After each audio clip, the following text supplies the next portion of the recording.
ایک اونٹ تو سدا ہو سکتا ہے، جس کو میں نے اشرف المخلوقات بنایا ہے اس کو تو سدا نہیں چھوڑوں، اس کو تو پابند بناؤں گا حکام کا۔ اب وہ کہتا ہے کہ نہیں یہ کیسے دوبارہ اٹھائے جائیں گے؟ اب دوبارہ وہی بات پھر آ گئی، الم یکن نطفۃ من منی یمنی۔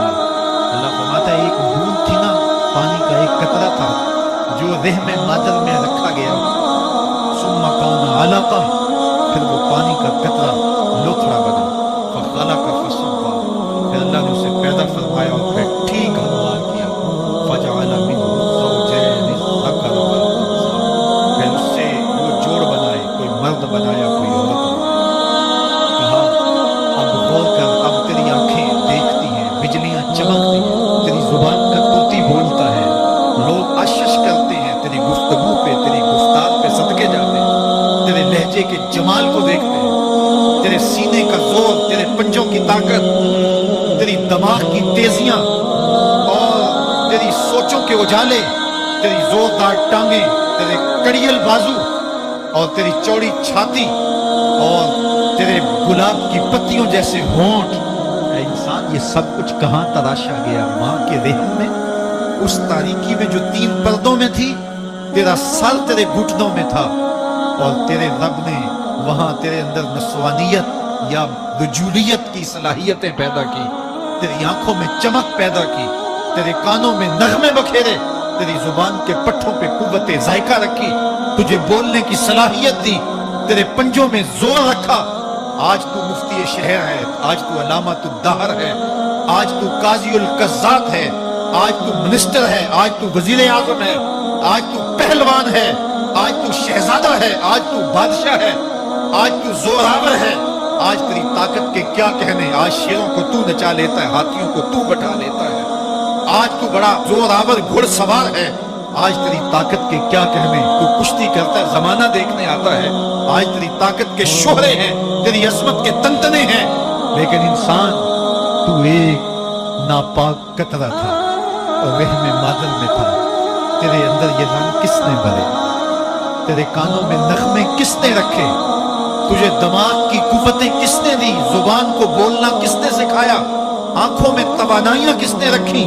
تیری زبان کا طوطی بولتا ہے، یہ سلیقے کس نے دیے؟ پھر اللہ فرمایا، کتنا زوردار بیان، الیس ذالک بقادر علی ان یحیی الموتى، جو ماں کے پیٹ میں ایک نطفے کو ایک خوبصورت انسان بنا سکتا ہے، ہڈیوں کو جوڑ کے دوبارہ انسان نہیں بنا سکتا؟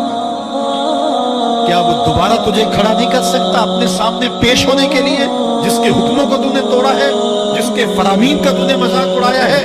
کیا وہ اتنا ہی بے بس ہے کہ اپنے حضور تجھے جو ہے وہ کھڑا ہی نہیں کر سکتا ہے؟ جس رب نے تجھے ماں کے شکم میں شکل دی، حضرت شیخ فرید الدین عطار بولتے ہیں، سانے کستی صلاتی می شود، ایسا کاریگر ہے مٹی سے بادشاہ بنا ڈالتا ہے۔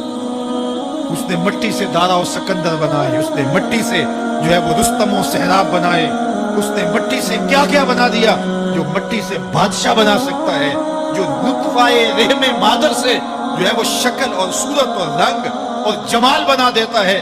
تیری صورت نکھرتی ہے، تیرے ہونٹ گلابی ہیں اور تیری نرگسی آنکھیں ہیں، تیرے ریشمی بال ہیں اور تیری خوبصورت رنگت ہے، تو چال چلتا ہے تو لگتا ہے قیامت چل رہی ہے، تیرا قد رانا جو ہے وہ صنوبر کو شرماتا ہے، تیری گفتار کے تنتنے ہیں۔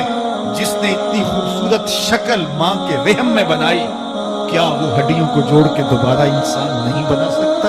وہ دوبارہ انسان بنائے گا اور پھر مجھے اپنے حضور کھڑا کرے گا۔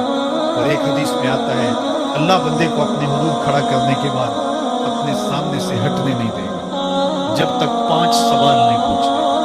عن عمرہ فیما افناہ، اس کی عمر کے بارے میں پوچھے گا، کہاں ضائع کی؟ میں نے تجھے زندگی دی، 60 سال 70 سال 40 سال 50 سال، اس زندگی کو کہاں گزار کے آیا ہے؟ عن شبابہ فیما ابلاہ، اس کی جوانی کے بارے میں پوچھا جائے گا، جوانی کہاں گزار کے آیا؟ مجنوں تو نہیں بنا گیا، خواہشات کا اسیر تو نہیں ہو گیا، دیوانوں کی طرح زندگی تو نہیں گزار کے آ گیا؟ تیری جوانی کسی چوک میں تو نہیں گزری، تیری جوانی آوارگی میں تو نہیں گزری، ساری رات سوشل میڈیا کے اوپر گندگی اور خلاصتیں تو نہیں دیکھتا ہے؟ تیری زندگی گزری کہاں ہے؟ تیری جوانی گزری کہاں ہے؟ اگر کوئی جواب نہ ہوا تو پھر کیا جواب دے گا؟ اور وہ کتنا خوش نصیب ہوگا جو کہے گا مالک میری جوانی سجدوں میں گزری، میری جوانی قیام میں گزری، میری جوانی رکوع میں گزری۔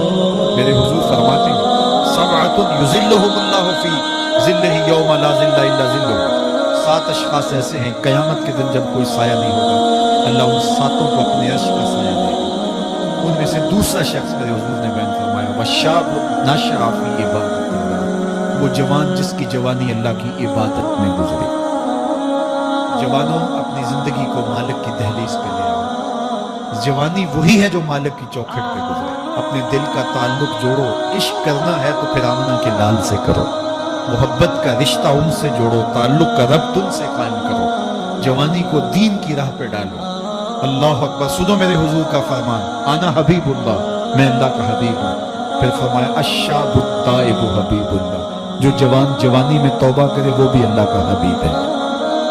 آؤ اللہ کے حبیب بن جاؤ، اللہ کے حبیب بن جاؤ، اللہ کے حبیب بن جاؤ، اللہ کے محبوب بن جاؤ۔ لیلۃ القدر کی گھڑیاں ہیں، رات کا پچھلا پہر ہے، اللہ کے حضور یہ عہد کر کے اٹھو مالک جو زندگی گزر گئی آئندہ جوانی کا ایک ایک لمحہ تیرے لیے گزرے گا، جیوں گا تو تیرے لیے، مروں گا تو تیرے لیے۔ میری ایک ایک سانس تیرے نام وقف ہوئی، میری زندگی کی ایک ایک ساتھ تیرے نام وقف ہوئی، میں اپنا سب کچھ تیرے لیے پیش کرتا ہوں۔ میری زندگی کا مالک بھی تو ہے، میری موت و حیات کا خالق اور مالک بھی تو ہے۔ یہ زندگی تو نے دی، تیری امانت ہے، تیرے حضور پیش کرتا ہوں۔ اور لیلۃ القدر کی گھڑیوں میں اس عزم کے ساتھ گھروں کو لوٹو کہ اللہ میری زندگی کا ایک ایک لمحہ تیرے نام ہوا، آنے والے موسم تیرے نام ہوئے، میری جوانی تیرے نام ہوئی، میری آنسو تیرے نام ہوئے، میری پیشانی تیرے نام ہوئی، میرے دل کی دھڑکن تیرے نام ہوئی، میری صلاحیتیں تیرے نام ہوئی۔ میری زبان بولے گی تو تیری تسبیح بولے گی، تیرے ذکر کے ترانے پڑے گی، میرے کان سنیں گے تو قرآن کے نغمے سنیں گے، میری آنکھیں دیکھیں گی تو مالک تیری قدرت کی نشانیاں دیکھیں گی، تیرے رسول کا روضہ دیکھیں گی، تیرا کعبہ دیکھیں گی۔ مالک میری زبان سچائی کے نور سے مالا مال ہوگی اور میں ساری زندگی تیرے نام کرتا ہوں۔ اور جب آپ اپنی ساری زندگی اللہ کے نام کر دیں گے تو پھر وہ پوری کائنات تمہارے نام کر دے گا۔ کی محمد سے وفا تو نے تو ہم تیرے ہیں، یہ جہاں چیز ہے کیا لوح و قلم تیرے ہیں۔ اللہ آپ سب کو اپنی پناہ میں، امان میں اور حفاظتوں کے حصار میں رکھے۔